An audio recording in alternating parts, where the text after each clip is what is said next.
What's up, everybody? Citizen Kimberly here. Welcome back to the channel. And now it's time for an episode of Netflix and Chop, where we slice open and dissect the feature film. Today's feature is a 2016 independent film, a dark comedy named Other People. So the story starts off and we have a young adult, and he's recently moved back to Sacramento, California. Previously, he was living in New York as a struggling writer. He kind of managed to do some big things with his career, but they never quite panned out. So as he's back in California, we're kind of thrust into an open bubble view of his life. The opening scene actually starts off with the family. They're on a bed, and there's obviously a deceased person in it. And then a random phone call kind of sparks up this awkward moment where the person who's calling doesn't even realize that the character, the mother, played by Shannon, is sick and is now deceased.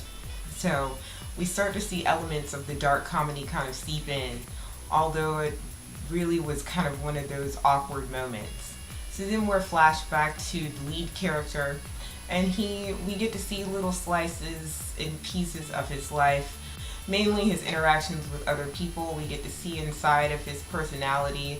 He's kind of like a very silent, sarcastic, almost a Golden Girl-ish type of character. He's also openly gay, and we get to see at this point how he's kind of dealing with coming out to his family and how his father has decided to approach him and deal with his coming out, and how he really doesn't appreciate or like the way that his father has treated him since doing so.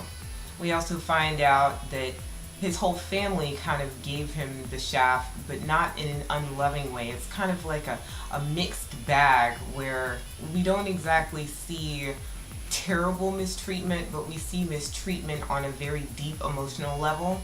We also get to see his interactions with his best friend and his sisters and the people that he works with. There's some very interesting interactions with Shannon and how she is kind of apologizing and making atonement for being this mother who kind of went along with the father's projections of rejection to his son as he has come out to his family.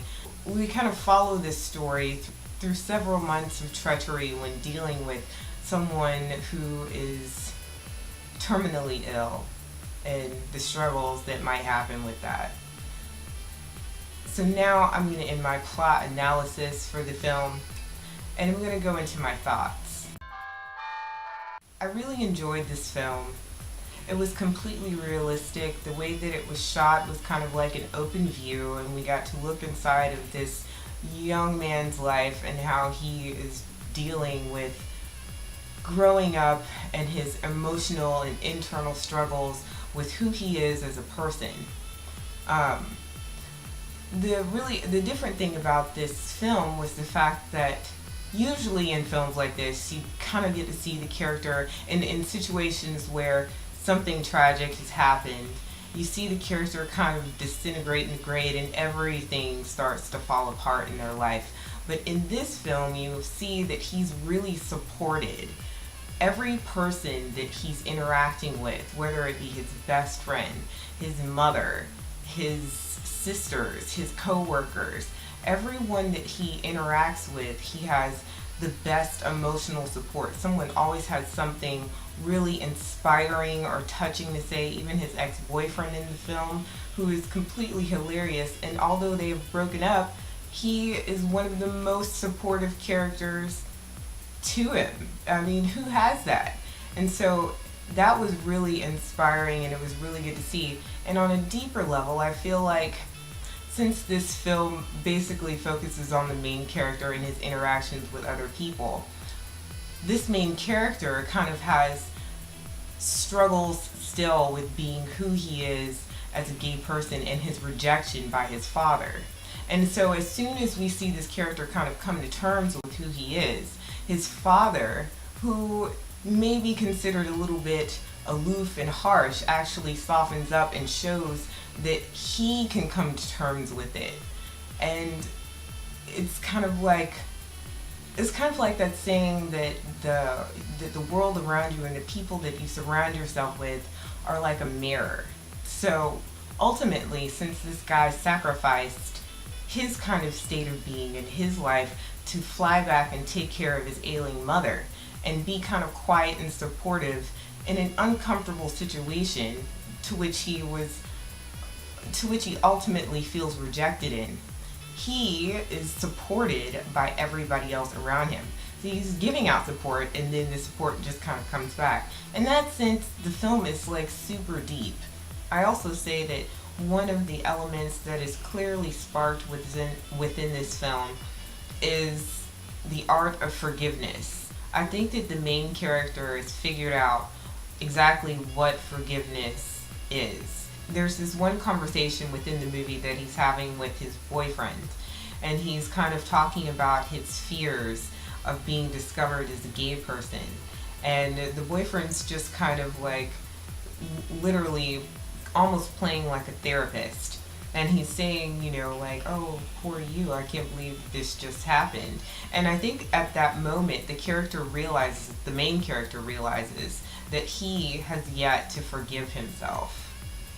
I also think that all the way around, even the tension between the father, both the main character and the father both learn the art of forgiveness. It's like the main character forgives himself for not being strong enough to just kind of be like, this is me and this is who I am. And the father forgives himself for being a pseudo jerk.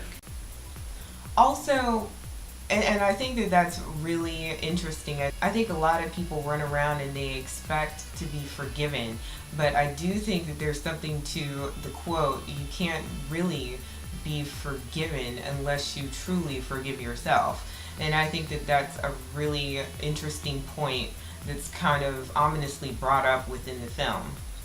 I also think that, and I really have to share this with you guys, there's this one character, and it's the main character has a best friend who has a little brother. And the little brother is who he is, which is a very openly flamboyant. We don't really know if the little brother is gay or not, but he's definitely painted to be a flamboyant, sort of effeminate kind of character. And the best friend of the main character is still, he's visiting his little brother and his father, and there's this scene where the little boy is just kind of allowed to be who he is. For his father's birthday, he puts on this performance, Britney Spears style, and I thought that was so awesome. And I'm thinking, like, while I was watching this, I was like, what a great thing to put inside of a film, because I think that it's really essential to let children be who they are. He wants to be who he is. He's accepted by his father. He's accepted by everyone who's at the party, and they just let him express himself in any way that he can. And I thought, that character, if this character were a real person, and if that situation were to really be happening in real life, that child would be completely uninhibited from expressing his full potential.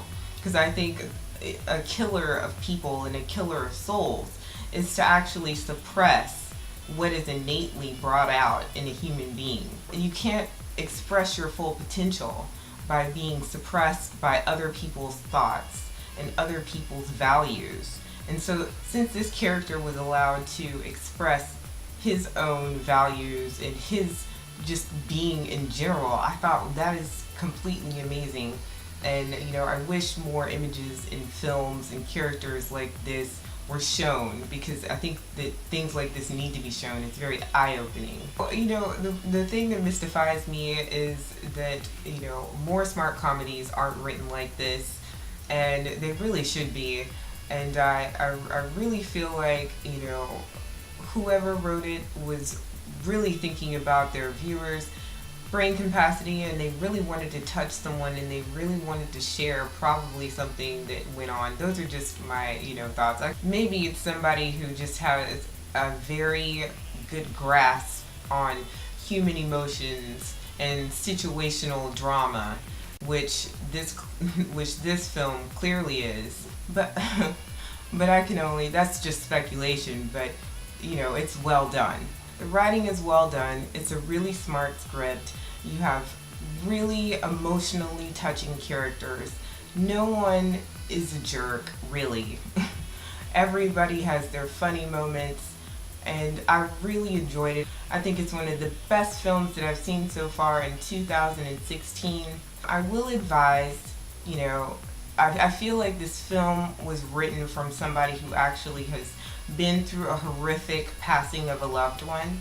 So if you have recently gone through that, this film could be a trigger, as it is so emotionally jarring. So I wouldn't advise anybody who's gone through that to watch it, because it could potentially hurt you. But other than that, I'll say give this film a chance. It's really awesome. And Molly Shannon does a terrific job as acting. Molly Shannon does a terrific job as the mother. The lead character is completely awesome. All of the supporting cast does a terrific job.